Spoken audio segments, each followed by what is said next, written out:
What's up, everybody? I forgot to turn my fill light on. Oh, oh, it's always something. Anyways, we are back with our Wednesday Ask Tim. See, we already got some good questions in the chat, so I appreciate it. More questions, the better. I do have an update from the MCU support people over at ST about the whole GD stuff. They did answer all three questions I proposed to them, which we talked about in the last stream, which I have here. You can see I had sent them this asking, are these the GigaDevice stuff, is it licensed to use ST micro libraries? And then do they consider them clones? And can we get into legal issues if we put out free, and I specify this, free open source firmware that works on the STM32 devices as well as the GD32 devices? So anyways, here's the actual responses. So they replied to the first question. They said, right here, ST has no affiliation with GigaDevice. So tools and software taken from ST sources is not allowed to be used unless on a certified part number shown on ST.com, which none of the GigaDevice ones are. I replied then, I said, thank you for clarifying that. You guys have answered to the other two questions. And those questions were, and I copied and pasted, said, does ST consider these GD32 chips clones of their products? And can we get into the legal issues if we put out free firmwares? And right there, yes and yes. Yes, they consider the GD32 chips clones. And yes, we could get in legal issues if we put out firmware that utilizes those libraries. I'm assuming he meant this. So if we use anything that has the ST code that's bound by those licenses, then yeah, we could be looking at trouble. So that's very cut and dry there. Yeah, I think that's about it. That wraps that up. So all the BTT fanboys that say that, oh, they're not clones, you can be mad at ST as well. So right here, this is their actual MCU support team saying that they do consider that the GD32 chips are clones. Yeah, so we'll have to see. I'm a little concerned because we do want to do firmware for certain printers, but it looks like we're going to be stuck using Maple unless GD actually puts out a library. I mean, they have libraries, but they're not officially in Platform IO, so maybe they can get ported in. But yeah. So anyways, let me see here. Let's go into the chat. I don't have any other. Oh, that's a lie. I do have another update. So I just had a call with a guy here in the U.S. that makes machined parts. We are teaming up with him to bring an Ender 5 Dual Z kit and the main carriage itself, the whole new Y carriage and the end plates. Those are all going to be made in the U.S. And then all the other random hardware we're going to source from other places, most likely from Chinese companies, because most of the stuff we can't even find in the U.S. And if we can, it's really cost prohibitive. So in about a week and a half to 2 weeks, we should have Ender 5 Dual Z kits. We're going to do a small run of them. He's supposed to be giving me the renders of the actual plates. They'll have our logo and everything on them. They'll look really nice. And then we'll get those to market. And if, the small run goes well, if they sell out, we'll go ahead and keep ordering them and bring an Ender 5 Dual Z kit to the market. So yeah, we were testing one from a Chinese company and I just wasn't impressed with the quality at all. Like not even a little bit. Like the parts that actually, it had like a plate that bolted onto the stock Ender 5 plate. And it was like that ACM stuff, and ACM works for little things, but not for the entire brackets. So I wasn't really impressed with that, other than the fact, too, that the screws they included were not even the right screws or the right lengths. So, yeah. Let's get into the chat here. And see, I saw Mike was asking, he said he has an easy ABL that's crashing into the bed when he homes Z. I added an enclosure over the top of my Sierra Tennis printer, went through the instructions to recalibrate the easy ABL. So in general, if an ABL probe is crashing, it's because your board is not getting the signal that the probe triggered back to the control board. So the most common issue is that the little plug, and he said it's a CR10, so you're probably using the little 3-pin JST plug that went to your original Z end stop. Sometimes those pins don't seat correctly and they might be worn out, so you want to check that plug to make sure it's actually getting the open and triggered signal reliably. And the way you do that is connect to the printer with the M119 command. You can use a program like Pronterface, or if you're using like Simplify 3D that has a built-in G-code sender, you can use that. But if the actual signal is not getting back to the board, it's going to keep trying to go down, and you're going to have a nozzle crash because the board doesn't know that it's getting that signal. Now on the EasyABL, there is a status light on the sensor that lights up when the sensor detects something, and there's also a status light on the actual control board. So you can start there, make sure the sensor's lighting up when it has something underneath it, and make sure that the light on the control board itself is lighting up. If those two things are working, that means the sensor's communicating back to the control board, and then at that point, the weak link would be the cable connecting the EasyABL control board to your printer board itself. It's not a very common issue, but we have had people in the past where their cable itself was the issue. It just was a poor crimp or the cable was worn out, so check that. On the EasyABL, it actually has a 2-pin screw terminal. I always have stuff laying around. Let me disconnect this from the Chiron here.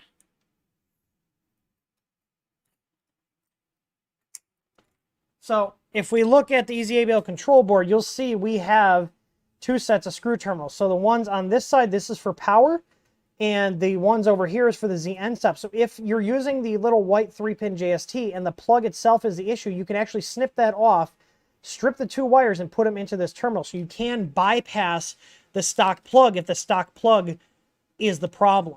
So instead of having to recrimp a new one, you can literally just cut the end off, put the bare wires into the screw terminal, and you'll be fine. The other thing you got to check is at the other end that goes into the board, it's usually a 2-pin on the Crealities. If that has a poor connection, that will also impact it as well. Contact cleaners like Deoxit work really well to clean up contacts. Maybe it's dusty, maybe it's got oxidation. If you don't have Deoxit, standard isopropyl alcohol can also usually clear up any sort of contact issues. So if you just drop it in there, try to clean it out, blow it out, to try to clean up those contacts. The other thing is, if your sensor is calibrated, like on the EasyABL, you have to calibrate it so it triggers before the nozzle touches the bed. If your sensor is not calibrated correctly, meaning the sensor triggers before the nozzle touches the bed, that will also result in a crash because the sensor will not trigger before the nozzle hits the bed, and that would be a calibration issue. In general, your sensor should be mounted 2 millimeters higher than the nozzle in the probe mount. And then if you have the 18 millimeter sensor, you will calibrate it with the nozzle 2 millimeters off the bed. So when the nozzle is 2 millimeters above the bed, the sensor will trigger. And on the 12 millimeter one, you calibrate it at 1 millimeter off the bed because the smaller sensor has a shorter detection distance. So yeah, basically those are the things. You want to make sure you're calibrated. You want to make sure you have a solid electrical connection between the control board and between the control board of your printer and the EasyABL control board. And if all that is done correctly, everything will work fine. That's also assuming that you have the firmware updated. So if you have the firmware that came on the printer stock, it's actually just going to home up by default because the logic of the EasyABL versus the Creality end stops is actually inverse. So Creality uses normally closed switches. Our EasyABL runs on a normally open logic. So that's basically what you want to do to check to make sure, because if it's crashing, I'm assuming your firmware is updated because it's going down. And the other thing worth mentioning, which the M119 test will help you suss out, is the little switch. If you notice on our boards, we have a little switch there right next to the white connector that flips around the wiring. So if you're not getting any change, so you're doing an M119 test, the light on the board is on and the light on the sensor's on, but it's not showing triggered, you want to flip that little switch because that will switch around the wiring to properly send the signal through to the board. So, yeah. Anyways, let's see here. What's the next one? Easy. Peter Tang is asking, what's everyone's preferred preference on Easy Flex? Smooth or textured? I'm kind of indifferent. If it really depends on what I'm printing. If I'm printing an LCD housing, I like printing it face down on the texture because I like the look it gives. You can actually see, maybe you'll be able to see it, but these were printed on one of our textured plates. You can see the finish it gives. So it's like a nice textured look. I like how it looks on the, what's it called? I like how it looks on the LCD housings, but if I'm printing just random stuff, I'll use whatever I have. I have probably like 70% textured in my printers here, and the other 30% are smooth. But yeah, so let's see. Pab TV is asking, how can I disable the Easy ABL to perform a manual homing? My thermistor failed in the middle of print. I just have to print the last 5 layers. The easiest way would be to re-hook up the Z end stop and what's the word I'm looking for? Re-hook up the Z end stop and flash the firmware. But I'm assuming your print's on the bed. You might be able to get away with doing an XY home and then just executing those last few layers. I don't ever try to save a print because it ends up being more trouble and then the final outcome just doesn't look right. You'd probably be better off just printing the last 5 layers on a separate print and then bonding the print together with something like 3D Gloop or some other filament adhesive. So I found I really like the 3D Gloop stuff. It's something we keep on hand here just for having to bond prints together. You can sometimes use certain glues like some of the Gorilla Glues or like super glues, but super glues are hit and miss. So like some super glues I've had where they actually bond PLA, and other ones it just doesn't really do anything other than leave like kind of a white, hazy, cloudy like mess on the print. So if you guys haven't checked out 3D Gloop and you're looking for a good print adhesive, highly recommended. We don't sell them, but we do buy them and use them. Let's see here. Oh yeah, I do have some giveaways today on the stream. So, providing you are the right size. Let's see.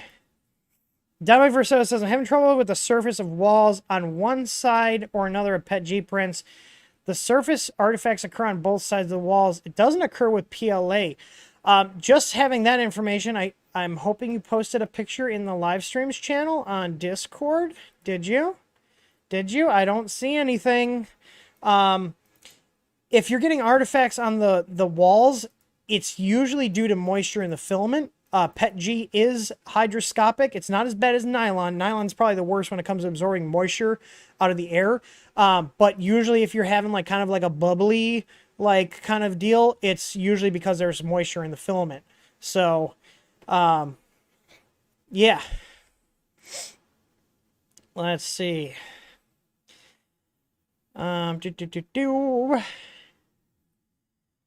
What's printing on the Daedalus? The Daedalus is making these. I'm actually printing these to give to some of the people in town here.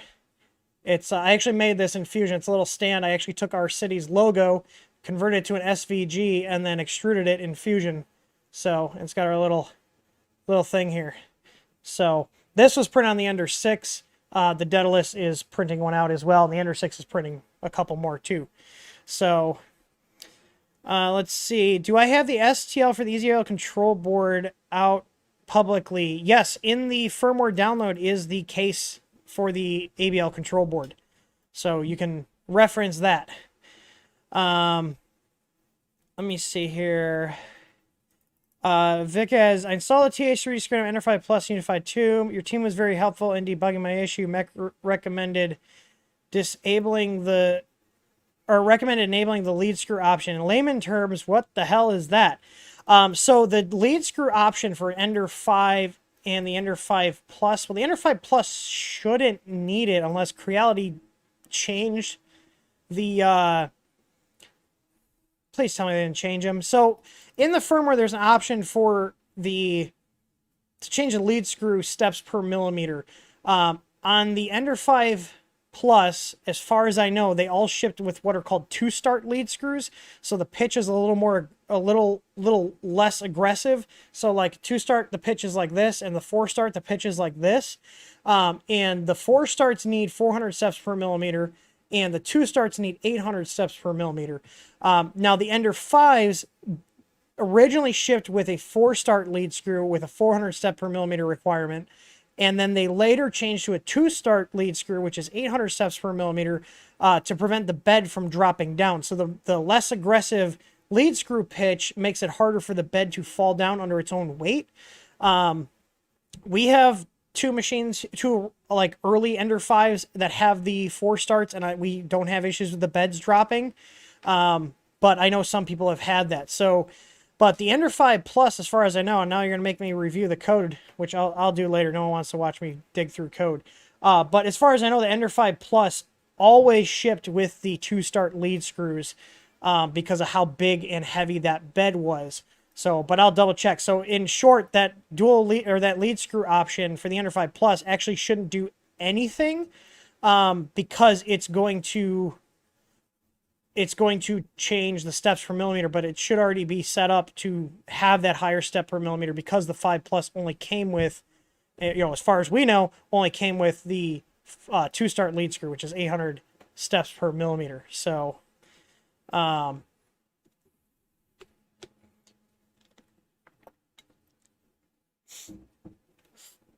Eli says, I've got SVO3. Every time I set the Hotend temperature in Cura, it will heat to that, and as soon as it starts printing, it switches to 200. So the 200 degrees, it's going to be coming from your slicer. I would check your starting code and check your temperature settings.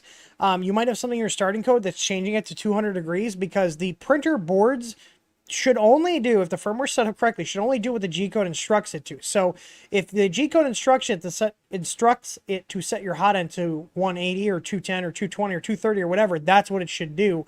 There could be something else in your starting code. Usually it's stuff in your starting code that will then change it to a different temperature. So if you review your code, search for, what's the G-code command for? I gotta look these up. I only have so much room in my head. What's the G-code for set Hotend temperature? M104. So open up the G-code that you slice and search for an M104 line and see if you have one that says M104 S200 or something along those lines. Just look for lines that say M104. That should be present in there to set the temperature. So I want to say there's another alternative code to set temperature. M140 is the bed. I'm trying to see. I could be thinking of something else. Let's see. No, I think I'm thinking of something else. But yeah, M104 would be the one to set the Hotend temperature, and 140 should be the bed. M109, M190, M109. Oh yeah, that's one. Wait for Hotend temperature. So M109 will set the temperature and then wait for it to achieve that temperature. The M104 will set it, but then it'll keep doing other stuff. So M109 is typically what most slicers use because you want it to tell it to heat and then wait until it achieves the target temperature. So look for an I'd probably say look for M104 because if there was an M109, then the printer would probably wait, provided that the 200C is higher than whatever you're setting. So if you set it to 180 and then an M104 for 200 comes by, the printer should wait, or M109 with the 200 comes by, it should wait to get up to 200 before resuming printing. But let's say your slicer is set to 220 and then an M109 for 200 comes in, it's just going to keep going because it's already past the target temperature. So let's see here. You guys need to keep typing questions. I say like we're chewing through them pretty quick today. John Santiago, super glue with baking soda. It's like cement. Yeah, I have heard that trick with baking soda in super glue. It like makes it cure really quick. There's a term for that. It's like some sort of react agent or something. How hydroscopic is polycarbonate? I'm not sure. Let's Google it. Yep. According to 3dbuilder.com, it is hydroscopic. Yeah, it says polycarbonate filament is hygroscopic. It would help if I did that. Yeah, so multiple sites. Yeah, polycarbonate is extremely hygroscopic. I'm probably saying that wrong. Yeah, nylon is too. Basically, it means it absorbs moisture from the air readily. PLA is slightly, not too terrible. ABS is slightly, but PETG, even TPEs, TPUs, nylons, and polycarbonates, you want to keep them dry. There is actually an article in our help center about drying filament. I use a food dehydrator, and I have got links to a couple of dehydrators that we use, like a cheaper one and a higher end one. But I'll post a link in the chat there. But the best way to do, and what we do with stuff that does like to absorb moisture, is we will dry it out in the dehydrator and then put it into a bag with a little bag of desiccant. So, you know, and if you got stuff that's like blends, like, yeah, JDC, if it's a blend or not, if it's a blend, it will still absorb a little moisture, but not as much because it's not 100% PC. So, let's see. And Dominic did post a picture of his print. Oh, that's an interesting one. I think that looks like wet filament. Might also be a little bit under extruded. Let me share this here. So Dominic posted this. Yeah, I've gotten this with PETGs. Drying them out seems to help this. These right here are actually Nozzle Travels. These are like Nozzle Travels that built up over and over. So nozzle went from like somewhere over here to there, and it had like a little bit oozing out. And these eventually, like, these were like up here, and they kind of just fall down after a little bit under their own weight. But yeah, this definitely is, well, I'm not gonna say definitely because it could be something else, but I think it could be a moisture related thing. I have gotten better results and cleaner prints with PETG after drying it versus just using it as it comes from the manufacturer. So, Anthony's asking, do I know if the EasyABL works with Gyre's firmware for the Ender 3 V2? The EasyABL will work with any standard build of Marlin. I know Gyre's, I haven't used it, but I know Gyre's uses Marlin. So if you downloaded their source code and followed the setup guide for Marlin, we have a guide on our help center about setting up the EasyABL with Marlin. You should be able to compile it with EasyABL support. And all EasyABL support means is setting up Marlin for the mount that you're using for the sensor, so your offsets of the sensor to the nozzle, so your X and Y offsets, and then the recommended settings for the probing speed, the logic of the probe, and just a couple other things that we recommend. So there's actually a guide on our help center. If you just search vanilla Marlin, or just go to the EasyABL section, you'll see a thing under the advanced setup called EasyABL for vanilla Marlin setup. So, but you will have to compile your own firmware. I do believe Gyre's has pre-compiled builds. I don't know if he has any ones for the EasyABL specifically, but maybe put a request in on their GitHub. I think he has the GitHub open for requests to be like, hey, can you add in like a build for an EasyABL? I know the Gyre stuff does have a lot more stuff for the Ender 3 V2 stock LCD.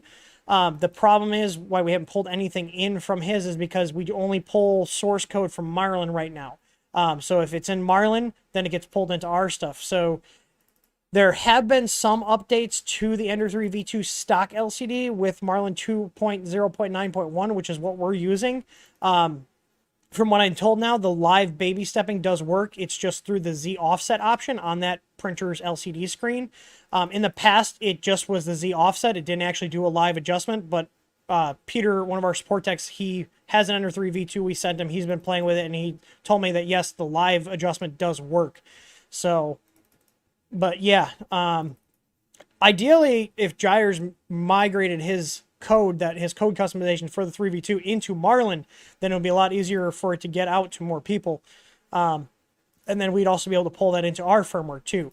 But trying to maintain, pull like, oh, a little bit of code here from this guy, code from that guy, code from Marlin, it gets really overwhelming trying to make sure all of those different people's code all work together and keeping things updated. So, let me see here.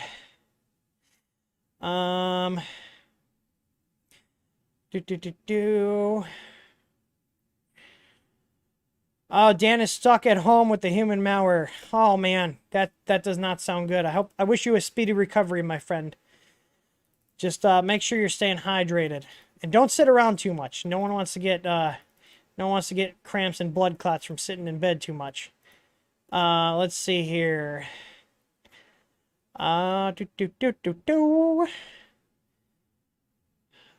Steve Cook says, I have some Z banding in my Ender 5 Plus. Do you like any of the anti-wobble cures or just better lead screws? Well, take your lead screws off and roll them on a flat surface and see if they're actually bent. I haven't had too many bent lead screws as of recent. It used to be a very common issue with these cheaper Chinese machines. I think the last one I actually got bent lead screws on was the ANET A8 Plus. And, my thing is, if they're bent, just replace them. I will usually go to Zyltech, Zyltech. I think it's Zyltech, Zyltech.com. They offer lead screws cut to a custom length. So if yours are bent, just measure them, see what they are, and then you can get 2 new lead screws. It'll probably run you less than 30 or 40 bucks.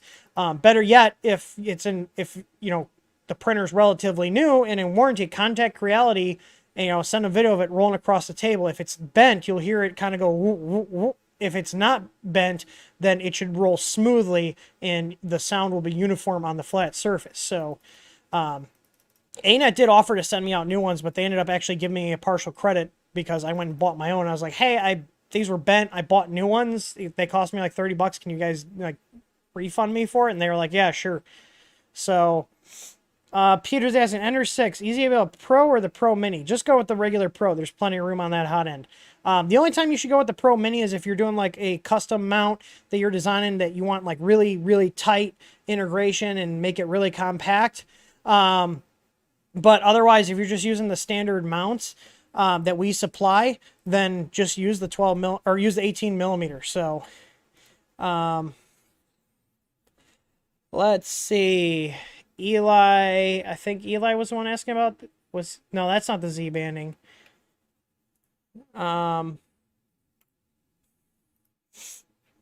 Let's see. We've got a picture from Mr. Yeet in the Discord server here about lines on his print. Well, I see some string in here. Nothing too bad. I do see some zits here. It looks like you're getting some pausing. I don't know if you're printing over USB. But we do, usually when you see little zits like this usually indicates that you're printing over USB. It is possible to get these with an SD card if your SD card is, low quality and is going out. But usually layer lines like this are as a result of inconsistent extrusion on your extruder side, and or could also be inconsistent diameters with your filament. Usually it's the extruder. Maybe it's slipping. You could be getting a partial clog in your hot end. So it's restricting the flow and the extruder is not actually able to push the amount of filament that was requested. And you'll kind of get these lines where like this is not Z-banding. Z-banding is usually more uniform. This is usually related to extrusion because it's not able to push the filament out consistently every single time. But I also do want to point out these little zits here because this could indicate an issue with if it's over USB, could be a USB communication issue. You might need to up the buffer size in your firmware. Or if you're using Octoprint on like a slower board, like, anything older than a Pi 3B, usually will have these issues just because the processor's not fast enough. Could also be caused by using too many plugins. Maybe you got a ton of stuff installed. Don't know what you're doing. This, I don't think this is the seam. Usually the seam, like this is a seam, and you can see like that's a seam. It's kind of a lower quality photo, but this looks like a seam, and it's like kind of indented where these are kind of pushed out. You can see like zits are usually pushed out. The Z seam are usually like they kind of wrap inwards where the layer lines start and stop. These more look like zits than a Z seam. So let's see. Oh, man.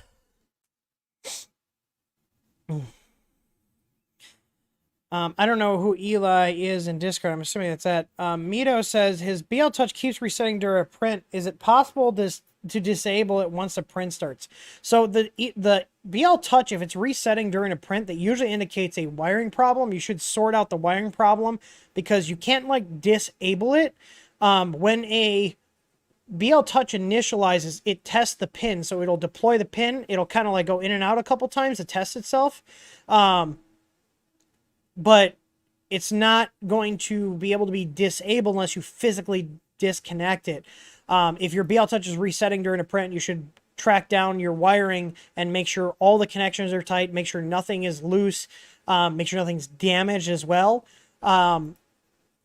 Also check to see if your board is supplying it with sufficient 5-volt power too, because on some boards, if they have 5-volt rail issues, where it's not stable, it's kind of like rippling, or it's just a poorer quality board, that can also cause the BL Touch to reset. I think that was happened on some of the older, the Big Tree Tech SKR E3 1.0 boards and the 1.2s. Those had some 5-volt rail sketchiness.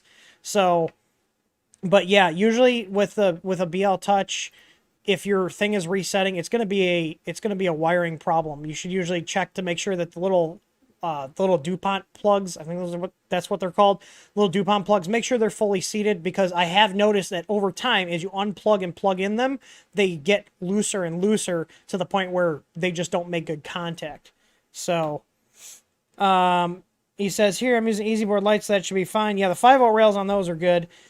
He said, thanks, we'll go over wiring. It does react to moving stuff around. Yeah, that's 100% a wiring issue. If it's reacting when you're just moving wires, that's a dead giveaway that there's a problem and something's loose.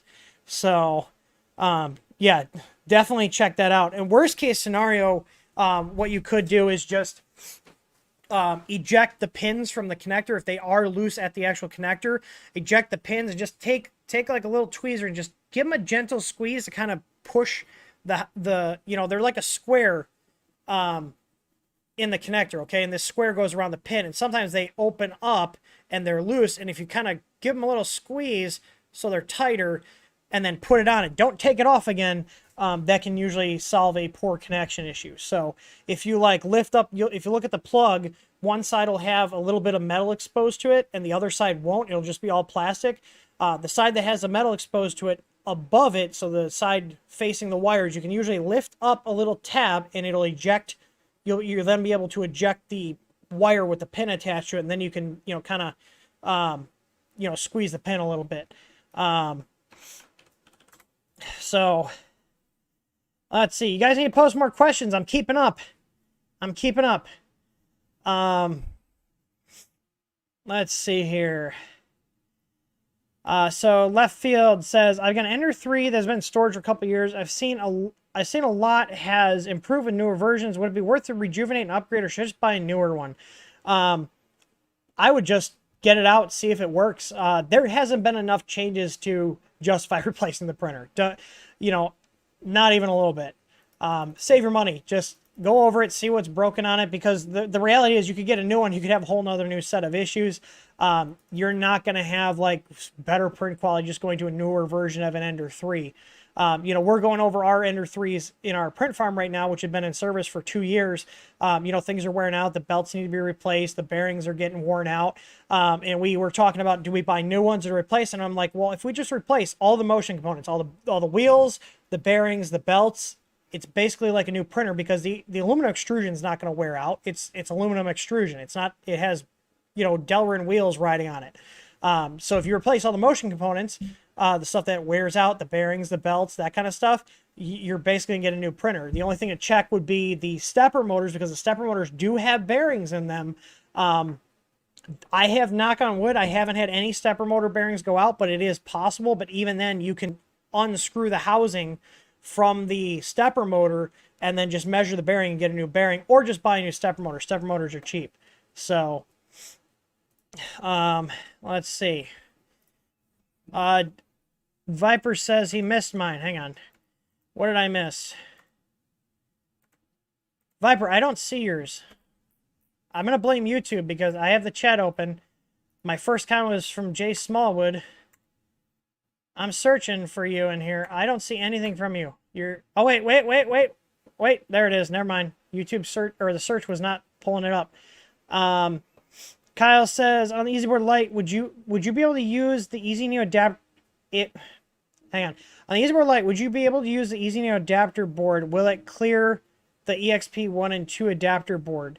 Yeah, it's the EXP1 and 2 adapter board stays like in the area that the plug header is. So you should be fine. So we did test fit all that.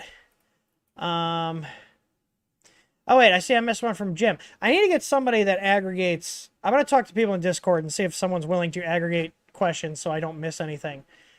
Jim, I was saying, what are the possible side effects of a wrong stepper driver being in a Marlin build, such as if I forgot to change extruder to 2209 and kept it default? Well, it really depends on how you're running that. So like a 2209, if it's in UART mode, or you want to use it in UART mode and you don't tell it that you have a 2209 or a 2208 in UART mode, assuming your UART pins are hooked up, you're not going to get control over it, and it should default to running in standalone mode, which means you're going to manually set the VREF. But if you're on a board that has integrated drivers, like, for example, the Creality 427 board, that has Creality or TMC 2225s on it, which are essentially 2208s in a different physical package, it's going to work for the most part. There shouldn't be really any adverse side effects because those Trinamic drivers are running in standalone mode. Now, it is best practice to specify you're using 2209 standalone or 2208 standalone. The Trinamic drivers typically work fine with the 4988 timings and other settings that are set in Marlin, which is the Marlin default is the 4988s. So let's see here. Mike reseated his cables and now it's working without crashing. Yep.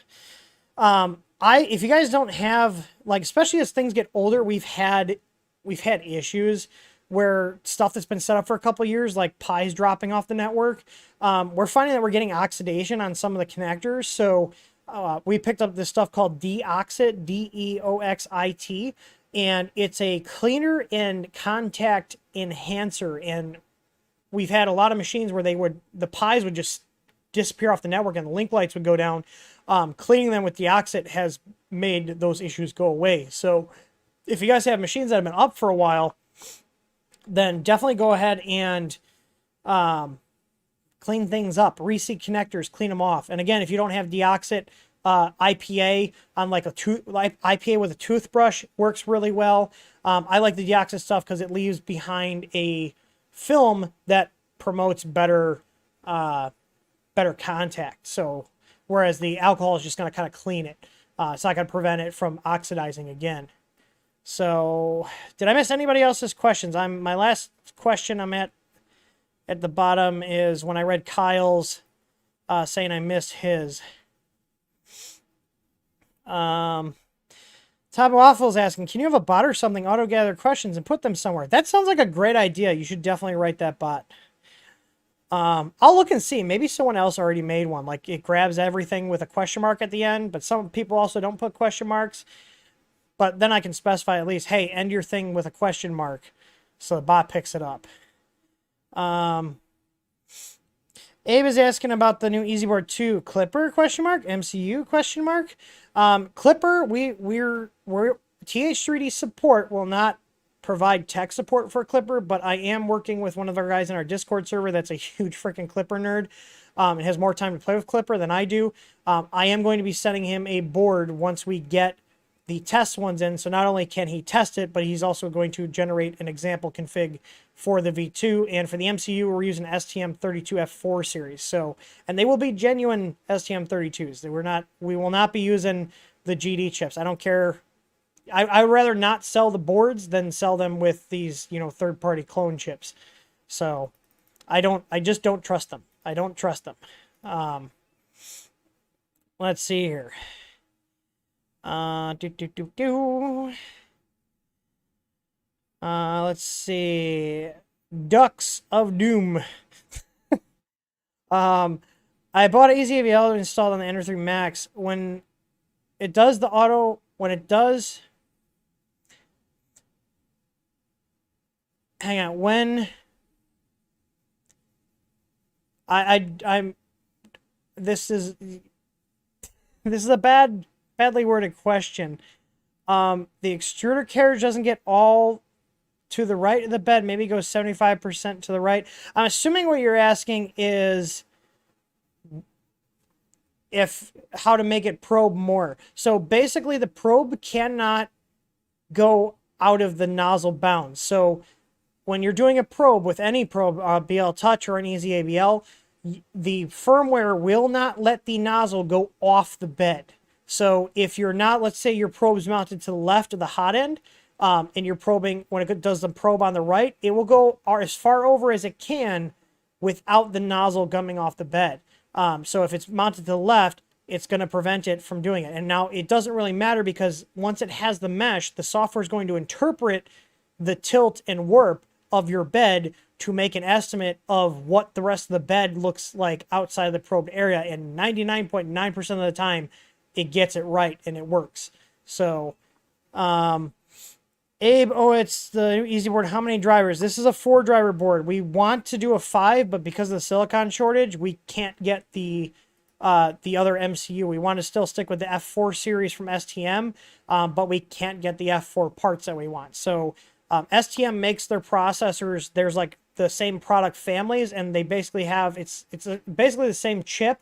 The difference is how many I/O pins it has. So for the easy board, we're using a LQFP64, and we need to go up to the 100-pin package for the 5-driver, but we can't get those right now. So I'm not willing to put on, these GD chips that other people are using because I don't want to use something that's not well known. STM's well known, NXP's well known, and so is Atmel. So we're sticking with what we know works. Let's see here. Stephen Poole got his printer. He actually chose the FL Sun Q5 for his giveaway printer, which is one of their Deltas. He said he got it up and running in 25 minutes. That's impressive because I've seen FL Sun as like hit and miss. You had like one of their machines. It was so bad I didn't even do a video on it. I parted it out. So, but this was like 2 years ago, so maybe they brought their product quality up. Mama Do, hey, I haven't seen you in a while. He said, how are you doing today? I'm doing all right. Strong Youth asked a question. Discord is Hypertech. What did Hypertech said? Let's see. He's asking why does my Prusa print so much better than my CR10 S5 with a Bondtech using similar settings and same filament rolls? This almost looks like you got water in the filament, bud. Like, you can see the little pockets of air in here. Do you see this? This looks like wood fill. I can't tell. I think it's wood fill. But this looks like water. Either that or you're running the print too hot. Maybe you have the wrong thermistor set, or maybe your thermistor is bad and it's running too hot. But these are definitely like little air pockets. Everything looks pretty good aside from these air pockets. And usually when you see air pockets like this in the filament, that's an indicator that there's a moisture issue. So, or you're running it too hot. It can be one of the two things. So, and you can kind of see it here. I would say it looks like you're running too hot because you can kind of see a little bit of that happening here. If you run the filament too hot, it starts bubbling too. Yeah, I would first try dropping the print temp and see if that improves. Also check your extrusion to make sure your E-steps are set correctly and they're calibrated. Because the Bondtech DDX setup, I've heard a lot of good stuff about it, but this looks like you're getting some bubbling. So it's either going to be there's moisture or you're running it too hot. Given the fact that this is not as, I guess it's about the same. Like you can see this is a little lighter here. Like the blue, I'm assuming this is the same filament. It's a little lighter, I guess. I don't know if it's the lighting. But the main thing I'm saying here is this stuff, the bubbly. So, yeah, try lowering the print temp and see if that helps.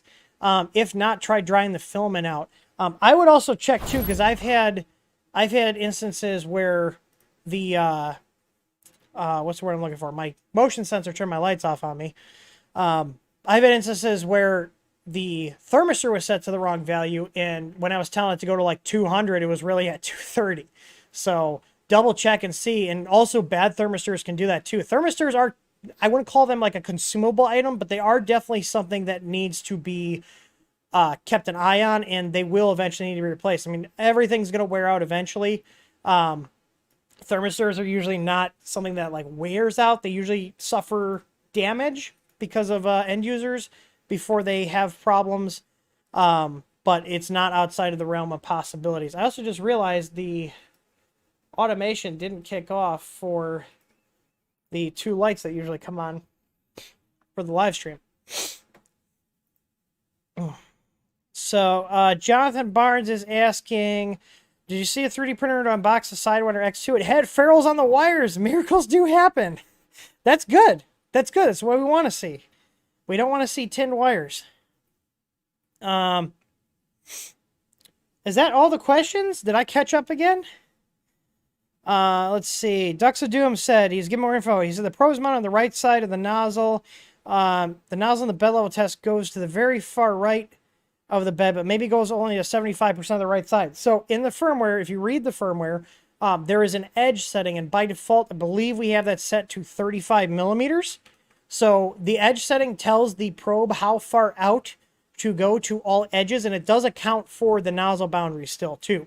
So if you have it set to 35, it's going to be probing 35 millimeters from the edge of the bed. You want to have it a minimum of like 15. You don't want to probe all the way out to the edge because the sensor does need to have the full tip on the bed with a buffer size of about 5 millimeters. And we do specify in there, but there's the easy ABL probe edge setting. And the other thing is too, I see Abe mentioning the probe offset. If your probe offsets are incorrect, either because you didn't reset the EEPROM, or they're set to the wrong mount, then that's also going to change where it probes. So your probe offsets tell the printer firmware where the probe is physically in relation on the XY axes in relation to the nozzle. So if those settings are wrong, or you updated the firmware and then didn't clear the EEPROM, the old offsets can linger and cause it to not probe correctly. So but if you want to probe further out on the bed on any direction, you can change the edge setting, which will then push it out further and give it less of a buffer area. Just don't go less than 15. Now, if you have a printer where the bed is way physically larger than your print area, you can get away with going with a lower number. But just make sure when you're probing, you're no more than 5 millimeters from the edge of the bed when you're probing with the sensor. So, let's see here. Who has upgraded the Ender 6 LCD conversion kit with Octoprint? I have. It's on here. I've been using that printer. I use a lot. I use the Daedalus and my Ender 6 probably the most out of all the machines in my office right now, which are both Core XYs. The Core XYs, I do like them. They're nice. They're nice kinematic systems. They do run quite nicely and quite fast. So I still like my Cartesian machines, but these are also the ones that are physically closest to me. So that might also have to do with it. So yeah, I mean, the LCD kit works fine with Octoprint. So, is there a safe way to install the LCD Ender 3 V2 on the Ender 3 Pro? Well, you're going to lose access to some settings, but yes, you could do that. You would basically just flash the Ender 3 as Ender 3 V2 and switch out the screen. Like I said, I know Gyres has done a lot of stuff with hacking the Ender 3 V2 stock LCD to do more stuff.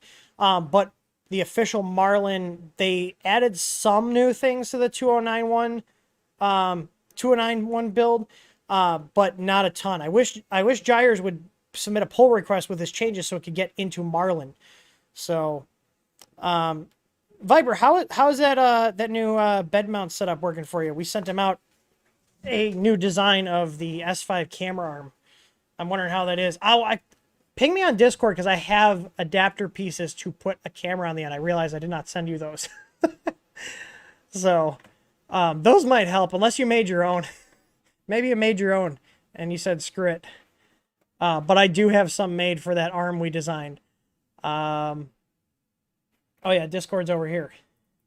So, let's see here.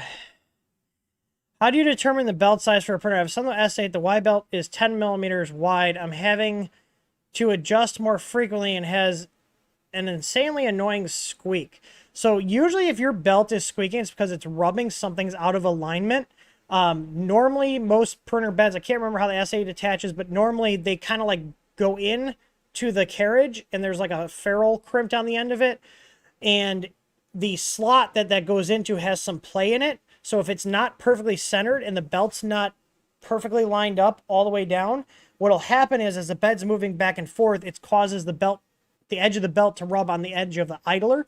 So what I'll usually do if I have that happen, I'll look, flip the printer up and look at it. And if I see the belt is shifted one way or another, I'll try to move it to get it lined up straight with the rest of the system. Now, some printers, you can move the idler left or right. I don't remember if the S8 does that or not. But yeah, you want to make sure that they're lined up. So let's see. Portal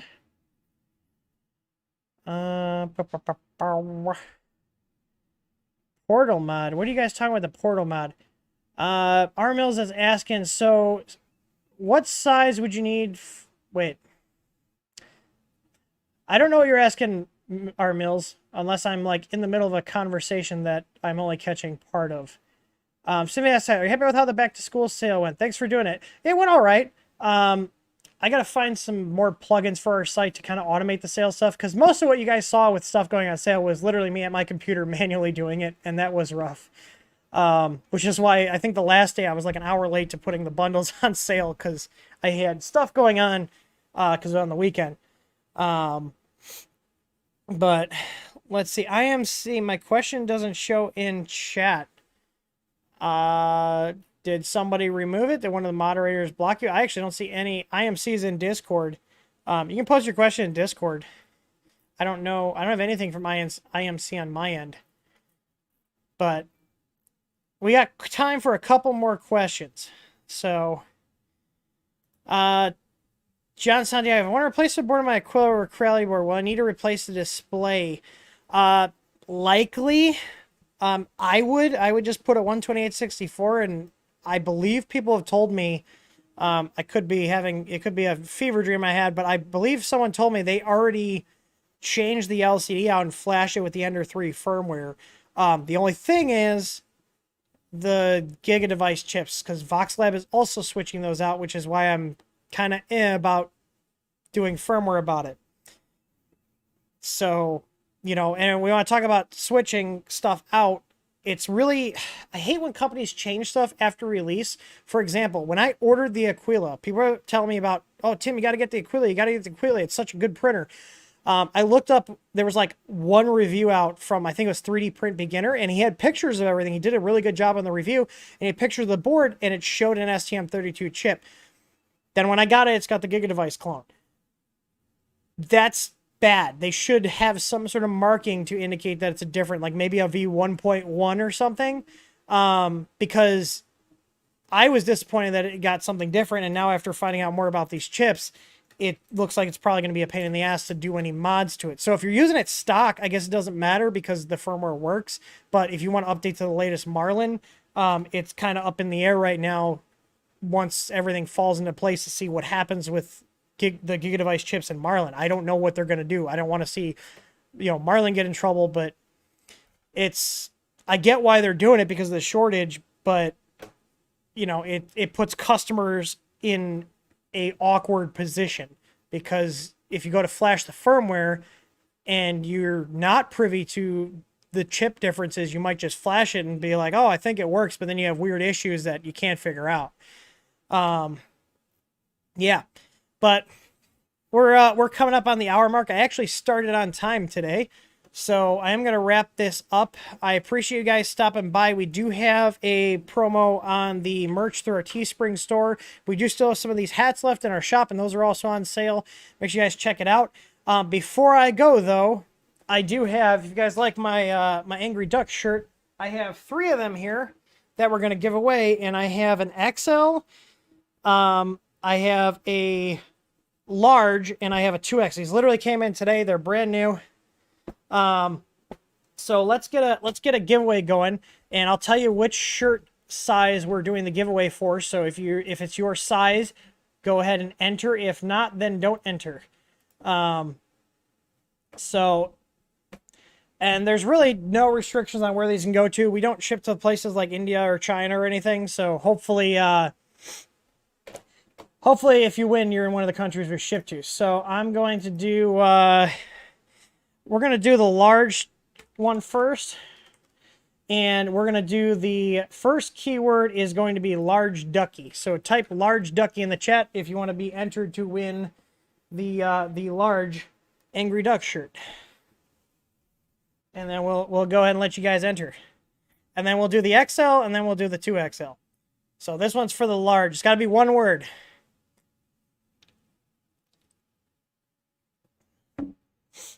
Nightbot's working. It's picking up everybody's entries. One word.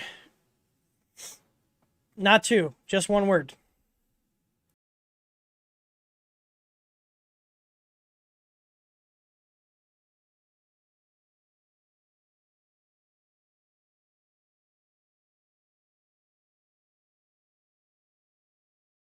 All right, I know I have low latency on.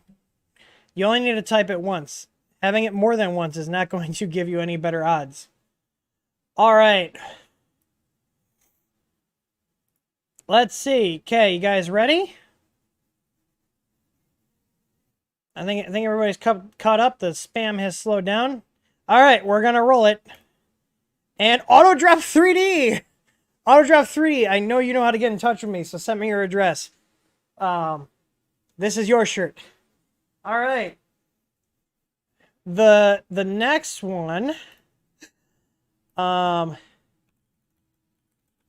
is going to be Thick Ducky with 3 C's. So this is for the XL shirt. And for the Nightbot giveaways, if you are a channel member, you do get 2 times luck, whatever that means. Nightbot has a setting that is, you can adjust the slider. So if you are a channel member, you get twice the luck.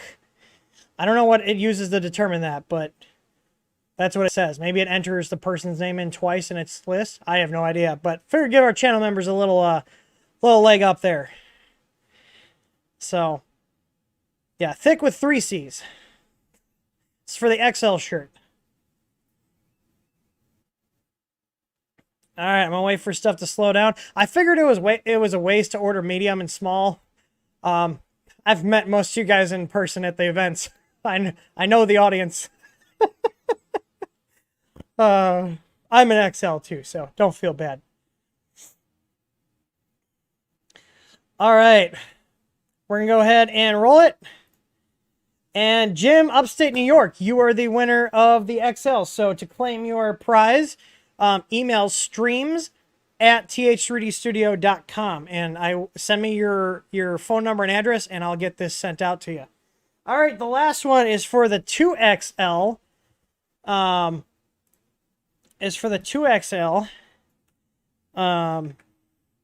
What can I think?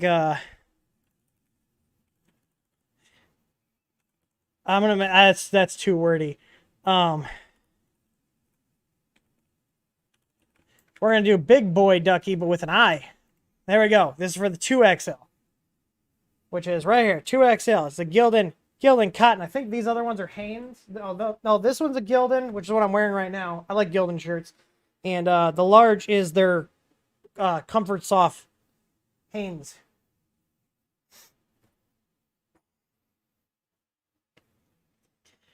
There we go, Big Boy Ducky for the 2X. This is for the 2XL. I want to say Teespring got these to me quick. I think I made this shirt like 4 or 5 days ago, and I ordered them. I did get the expedited shipping, but they got them to me quick. It literally showed up about an hour before I did the stream talking about the libraries. I was like, I am wearing this. So, all right. Let's see. I'm going to give it another couple of seconds here. All right. I'm going to roll it. You ready? James Miller. James Miller has won the 2XL. Angry Ducky shirt. So, and if you guys didn't win an Angry Ducky shirt, you can pick one up at merch.th3dstudio.com and use a discount code. I believe it's BTTMAD30. I don't know. Nightbot's got my keyword. There we go. BTTMAD30 for 30% off all the merch in the shop, not just the Angry Ducky. So, James Miller, send an email to streams@th3dstudio.com with your phone number and your address, and I will get the shirt sent out to you. Gotta have a little fun. The little history of this shirt started out, this was an emoji in the Discord server. It was in someone else's Discord server, and then we put it into ours. And with the recent stuff, I made it into a shirt. So, anyways, I will see you guys all on Friday. Friday will be the next stream. Next week, we should have some printer reviews coming up because I got a couple printers in the boxes, including the new Aquila X2. The Chiron stuff I'm wrapping up this weekend, so got to shoot some videos. Forgot to say thanks to Derek C. for becoming a channel member. And I will see you guys all on the next one right after Remo gets his treat. Did she steal my dog? I just realized he's not... Remo! Samantha stole my dog.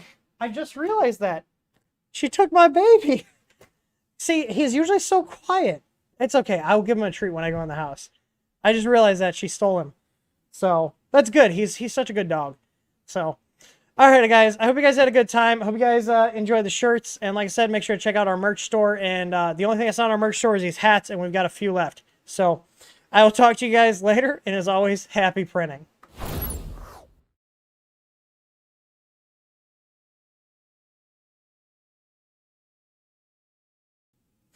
I hit the wrong button. Let's try that again.